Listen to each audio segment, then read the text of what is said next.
Pa ti si već veliki dečko. Koliko godina imam, pogodite, 4, oblutak me zovu. Toliko novoga svakog dana učim ja, s vama podijeliti to želim. Svijet se sve veći, mijenja svaki dan, s mamom i tatom kad odlazim van. Meni odrastanje ponekad teško je, veselo ipak je više. Oblutak me zovu, oblutak. To sam ja. Biste li danas voljeli čuti priču o Blutku i njegovom najboljem prijatelju?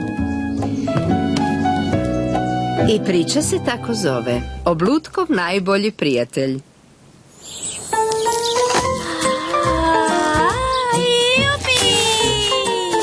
Oblutak se igrao sa svojim prijateljem Jurom. Jura je bio Oblutkov najbolji prijatelj. A da se igramo s dinosaurima? Samo je Oblutak poznavao Juru. I nitko ga drugi nikada nije vidio. Oblutku je odjednom sinula izvrsna misao. Da, utrkujmo se! Gledaj, mamice, gledaj, bako, utrkujem se sa svojim prijateljem. Gladna sam. Ružice, idi po Oblutka i reci mu da je ručak gotov. Dobio, baka.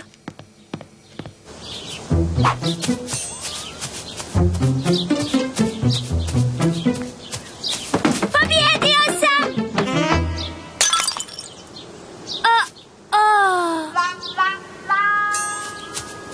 Pokušao je sakriti nered i Juru okriviti za razbijenu posudu. Oblutak, oblutak, doći, ručak! Evo me!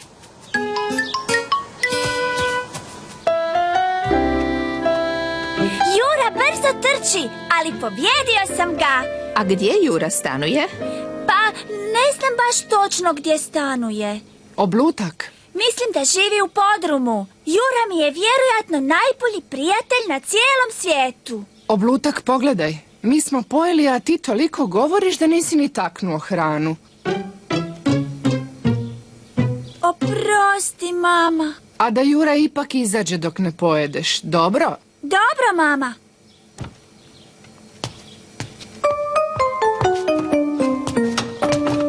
Hvala, Jura. Oblutak će uskoro izaći. Jura, vidimo se!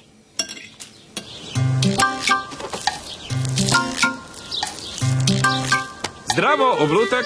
Možeš li malo doći? Znaš li išta o ovome? Jura je to učinio. Jesi li siguran da je to Jura učinio? Tata je znao da Jura nije taj koji je razbio posudu. Da, tata, utrkivali smo se i Jura ju je srušio. Mislim da i ti imaš veze s time. Zar ne, Oblutak? Da, tata. Znaš što? Pomozi mi očistiti taj nered. A idući put kad se budeš igrao s Jurom, budite obojica malo oprezniji, dobro? Oblutku se svidio tatin prijedlog. Aha. U redu. Ti samo mirno drži lopaticu, a ja ću mesti. Jura je zbilja nespretan, zar ne, tata? Pomalo kao ti, a?